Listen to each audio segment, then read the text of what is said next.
Assalamualaikum warahmatullahi wabarakatuh. Halo semuanya, saya Aliza Fitri Adila dan di sini saya akan mereview sebuah handphone Samsung Galaxy A51. Bisa dibilang HP ini adalah HP mid-range dari brand Samsung yang paling laris di tahun 2020. Apakah masih eksis di tahun 2021? Walaupun HP ini launching pada Desember 2019, tapi masih oke banget kok dipakai sekarang. Yuk kita langsung review. Spesifikasi pertama adalah layarnya. Layarnya yang Super AMOLED dengan resolusi 1080x2400 pixel. Ukurannya yang 6,5 inch dengan layarnya yang dilindungi oleh Corning Gorilla Glass 3. Layarnya yang jernih, tajam, dan warnanya kontras banget. Bagus banget pokoknya. Apalagi kalau dibuat nonton film.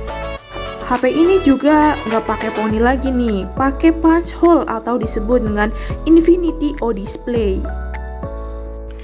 Selanjutnya adalah body. Selain layarnya yang super tajam dan warnanya cerah banget, HP ini juga bodinya cukup oke, cukup elegan dan enteng banget walaupun kapasitas baterainya agak gede juga. HP ini cukup enteng dengan berat hanya 172 gram. Bodinya yang tipis dan bagus banget deh pokoknya. HP ini juga tipis yang membuatnya menjadi lebih elegan banget. HP-nya juga layarnya, bodinya itu hampir sama kayak Samsung Galaxy S20. Aduh, bagus banget deh pokoknya. Walaupun HP ini gede, cukup oke untuk digenggam dengan satu tangan, ya karena HP ini cukup enteng dan elegan banget.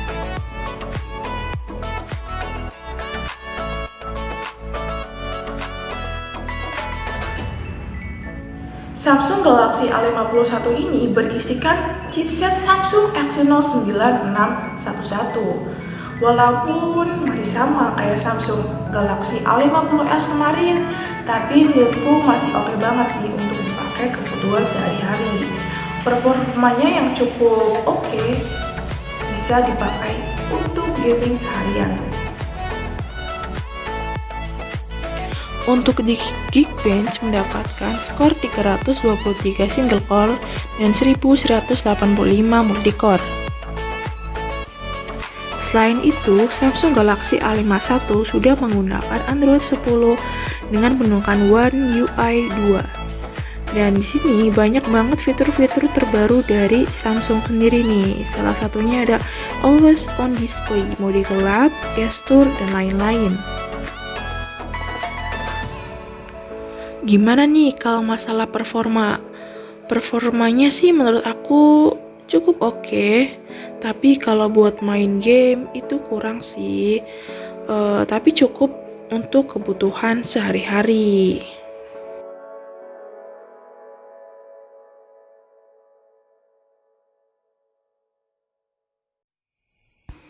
Kalau untuk dibuat main sosmed sih lancar, untuk scroll kayak gini cukup lancar kok.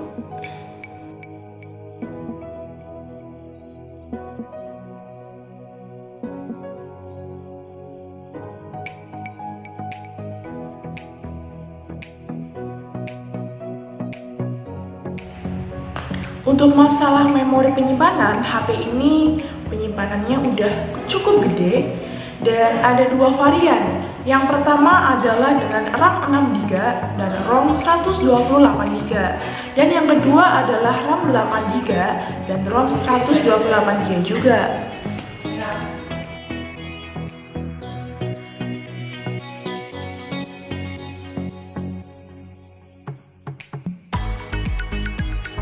Walaupun Samsung Galaxy A51 ini penyimpanannya udah gede banget, tapi bisa ditambahin lagi loh dengan micro SD 512GB. HP ini juga udah didukung dengan 3 kartu slot yang cukup oke sih.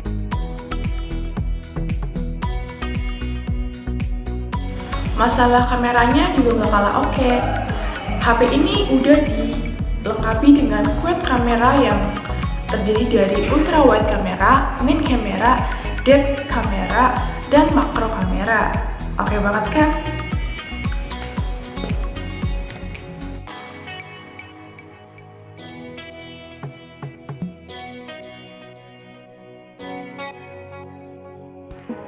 Wah, kameranya bagus banget nih, apalagi buat kalian yang suka selfie. HP ini udah quad kamera yang masing-masing banyak kamera yang bagus banget, tergantung penggunanya mau pakai yang apa, dan juga kamera selfie yang oke banget. Selain desainnya cakep juga, kameranya juga cakep. Dia taruh di pojok kanan, bisa dibilang kayak iPhone sih, tapi agak beda dikit karena ini bentuknya agak lonjong.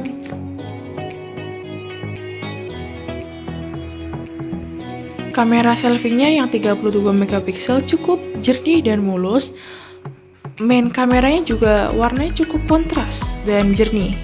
Cakep banget deh warnanya. Apalagi kamera ultrawide-nya juga mengambil gambar dengan bagus nih. Contohnya seperti ini. Untuk makronya seperti ini dan depth kameranya juga seperti ini. Bagus kok.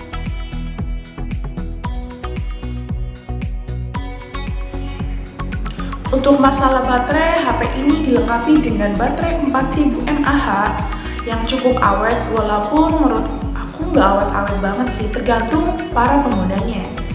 Untuk keseharian sih oke, cukup awet, tapi nggak awet banget. Kalau mau yang awet banget, itu bisa sampai 5000 mAh atau bisa pakai Samsung seri M yang nyampe 7000 mAh. Cukup oke kok untuk dipakai kebutuhan sehari-hari.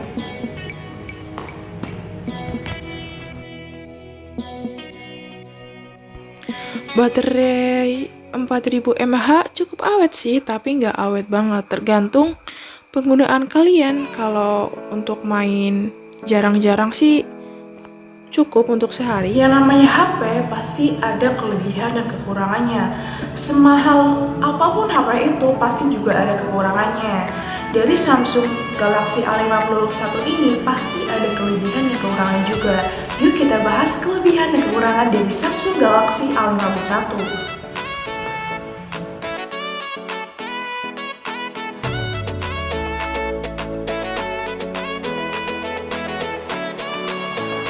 Untuk kelebihannya, HP ini dilengkapi dengan quad kamera yang cukup bagus banget, yang terdiri dari main kamera, ultra wide kamera, depth kamera, dan makro kamera.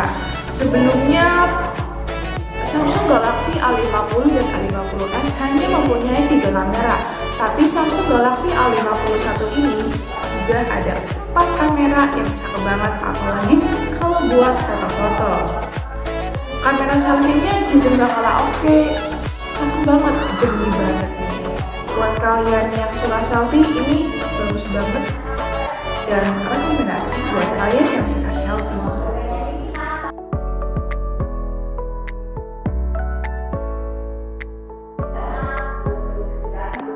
Selanjutnya adalah layarnya yang Super AMOLED. Layar Samsung selalu memanjakan mata, warnanya yang cerah dan jernih banget, bagus banget kalau untuk dilihat.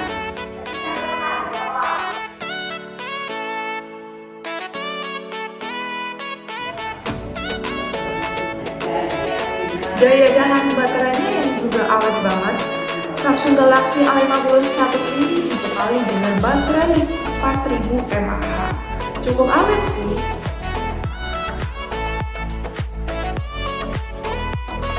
Next, desainnya yang solid. Selanjutnya desain HP Samsung Galaxy A51 yang solid banget warnanya. Desainnya juga cakep banget dan unik. Selain itu, Samsung Galaxy A51 juga sudah mempunyai Android 10 dan menggunakan One UI 2 yang menurut aku sistem ini bagus banget sih dan mudah, apalagi buat yang baru belajar HP ini cukup mudah untuk dipelajari. Samsung Galaxy A51 juga sudah mempunyai NFC.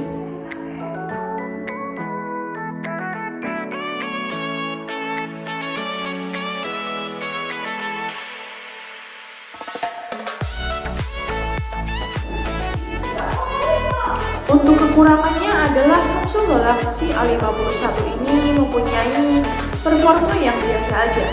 Samsung Galaxy A51 ini yang dibekali dengan chipset Samsung Exynos 9611 yang kalau buat main game itu ya biasa aja. Dibandingkan dengan chipset gaming lainnya yang di atas kelasnya itu lebih oke sih. Tapi kalau misalnya HP ini digunain untuk kebutuhan sehari-hari atau gunain untuk pakai sosmed aja, ini cukup oke.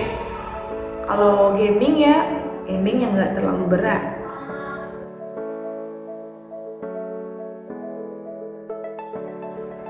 Selanjutnya adalah sensor biometrik yang cukup mengecewakan. HP ini diberikan keamanan sensor biometrik yang berada di bawah layar, yaitu sidik jari. Menurut aku sih cukup lama untuk membuka layar kunci untuk menggunakan sensor biometrik tersebut. Cukup mengecewakan sih dibandingkan dengan HP Vivo atau HP lainnya yang cukup cepat untuk membuka layar kunci, tapi kalau Samsung ini cukup mengecewakan. Fingerprintnya cukup lama ya guys.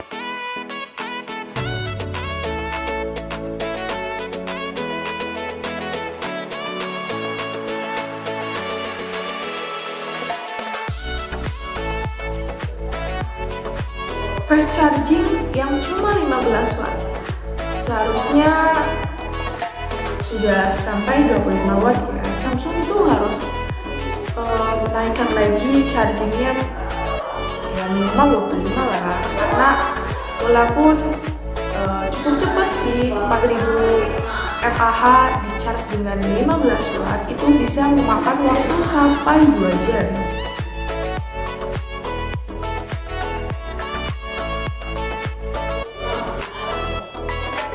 Aku akan membandingkan HP Samsung Galaxy A51 ini dengan HP yang sebanding. Contohnya adalah Vivo V19. Kalau misalnya dibandingin sih agak sebanding sih. Untuk Vivo V19 ini beratnya sampai 176 gram. Sedangkan Samsung Galaxy A51 ini juga nggak beda jauh, yaitu 172 gram. Kameranya juga sama. Vivo V19 ini mempunyai quad kamera, Samsung Galaxy A51 juga mempunyai quad kamera. Bedanya adalah di ultra wide, depth sensor, dan makro kamera. Vivo V19 resolusinya di bawah Samsung Galaxy A51.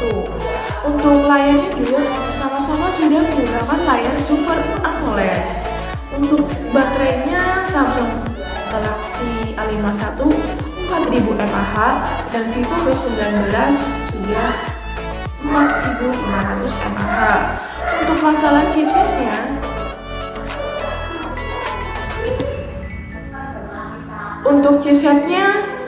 Vivo V19 menggunakan Snapdragon 675, sedangkan Samsung Galaxy A51 memakai chipset Samsung Exynos 9611.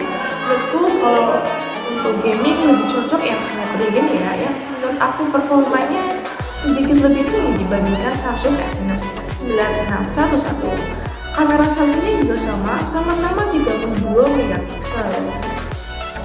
Dan untuk fiturnya menurut aku lebih unggul di Samsung Galaxy A51. Selain itu Samsung Galaxy A51 juga ada NFC. Untuk harganya sendiri Vivo V19 ini agak murah sedikit ya, dan Samsung Galaxy A51 agak mahal ya, karena dari Samsung dikenal ya mahal sih. Untuk Vivo V19 sendiri harganya adalah 4.300.000-an, sedangkan Samsung Galaxy A51 sudah di harga 4,5 juta. Gimana nih? Kalian mau pilih yang mana? Oh iya, untuk memorinya juga sama, yaitu ada yang 8GB, 128GB. Untuk RAM-nya yang 8 dan ROM-nya yang 128. Walaupun Vivo V19 ini juga ada yang ROM-nya 256. Jadi kesimpulannya adalah Samsung Galaxy A51 ini cukup unggul di berbagai sisi, yaitu yang awesome screen, awesome camera, long lasting battery life, yang kameranya yang cukup unggul dengan memiliki 4 watt kamera yang cukup oke, kamera selfie-nya juga cakep banget, dan awesome screen yang layarnya super AMOLED dan jernih banget. Untuk baterainya juga cukup awet. Tapi sayang banget, menurut aku HP ini kalau dibuat main game cukup kurang sih, karena performanya yang biasa aja. Untuk pengisian baterainya juga agak lama, ya walaupun bagi unggul di kelasnya juga kalau pengisian baterainya. Tapi HP ini juga sudah memiliki fitur-fitur yang bagus karena sudah memiliki sistem One UI Android 10 yang mudah banget dan gampang banget. Fitur NFC juga mendukung loh. Gimana nih menurut kalian? Apakah HP ini layak untuk dibeli? Layak untuk digunakan? Semuanya tergantung penggunanya masing-masing. Tergantung pendapat kalian nih, kalian sukanya yang mana. Tapi basically HP ini cukup oke kok untuk digunakan sehari-hari. Oke, demikian review yang dapat saya sampaikan. Kurang lebihnya mohon maaf. Wassalamualaikum warahmatullahi wabarakatuh.